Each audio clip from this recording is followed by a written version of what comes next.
If you're at the point where you're just tired of this, tired of thinking about your shoulder, tired of working around it, tired of waiting for it to feel normal again, there's a specific phase in recovery where this starts to happen, and it doesn't feel dramatic or wrong.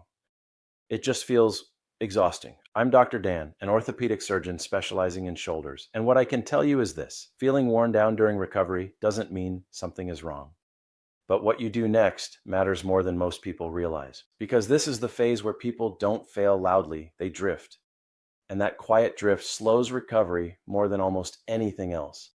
Not the injury, not the surgery, not even the rehab plan. It's what happens when consistency starts to slip quietly. I had a patient sit across from me and say, "I'm just done with this. I thought I'd be past this phase already." And what stood out wasn't pain, it was fatigue. Fatigue from the process, from the time, from the uncertainty, from doing the same things over and over without feeling progress. That's the moment where people start to change things, not because they should, but because they're tired. This is where people lose progress. And most don't realize it until later. If you don't understand this phase, you can unintentionally slow your recovery. That's why I put together the shoulder recovery guide, so you can quickly understand whether what you're experiencing is normal or if you're drifting off track. It helps you recognize small changes before they become bigger problems, and it's linked in the description below. Because recovery fatigue doesn't show up as one big decision, it shows up as small shifts. Small changes are what pull people off track. You skip an exercise because it probably won't matter. You push a little harder because you just want to be done. You start testing things more often, looking for signs you've turned a corner, and none of those feel like big mistakes. They feel reasonable. But together, they start to pull you off course. Because the middle phase of recovery is not exciting. It's not dramatic. It's not where you suddenly feel 100% better. It's where progress is happening, but slowly, quietly, and often invisibly. And that's what makes it hard, because your brain is wired to expect progress to feel obvious. You expect to feel progress. You expect to notice it, to be reassured by it, but that's not how this phase works. Instead, what you feel is repetition, routine, and mental fatigue. And this is where most people start asking, shouldn't I be further along by now? Why does this still feel like work? Am I doing something wrong? Those questions don't come from failure, they come from expectation. From the belief recovery should feel more complete by now. But here's the shift you need to make. This phase is not about feeling better every day.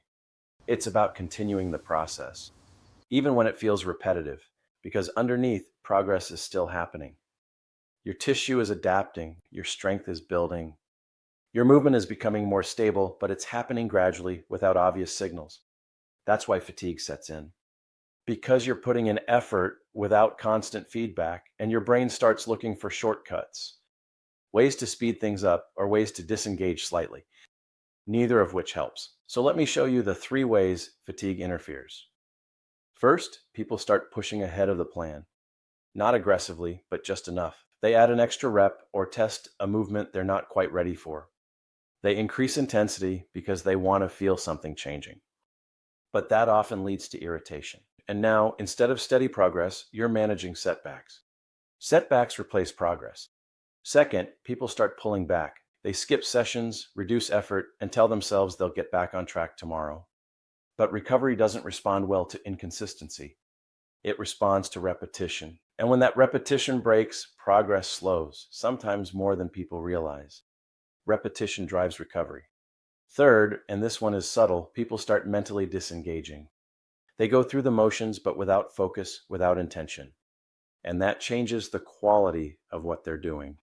Because rehab isn't just about completing exercises, it's about how you complete them.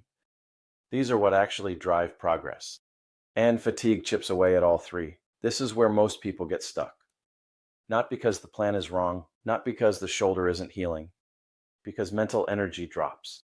Now here's how you stabilize this phase. You don't try to eliminate the fatigue, you expect it. You plan for it, and you simplify your approach. Instead of trying to do more, you focus on staying consistent. Instead of asking how to speed this up, you ask, how do I stay consistent when I don't feel motivated? Consistency over motivation. Because motivation is unreliable. It comes and goes. But structure is what carries you through. When everything is clearly laid out, you reduce decision-making. And that lowers mental load, making consistency easier. Now, here's something practical you can use immediately. Change the expectation, not the plan. Don't expect the session to feel great. Don't expect to notice improvement. Don't expect reassurance. Just expect to show up and complete it. Showing up consistently is what creates results. Because progress in this phase isn't measured day to day, it's measured over weeks. Think in weeks, not days. If you only look at how you feel right now, it will always seem like it's not enough. That's what creates frustration and feeds fatigue. So zoom out. Look at where you were 2 weeks ago. Look at what you can do now. Focus on the trend, not the moment. Feeling tired of the process doesn't mean something is wrong. It means you've been consistent long enough to feel the weight of it. Stay steady. And if you want to understand this phase even deeper, watch Why Recovery Feels So Slow After Rotator Cuff Repair. Thanks for watching. See you next week.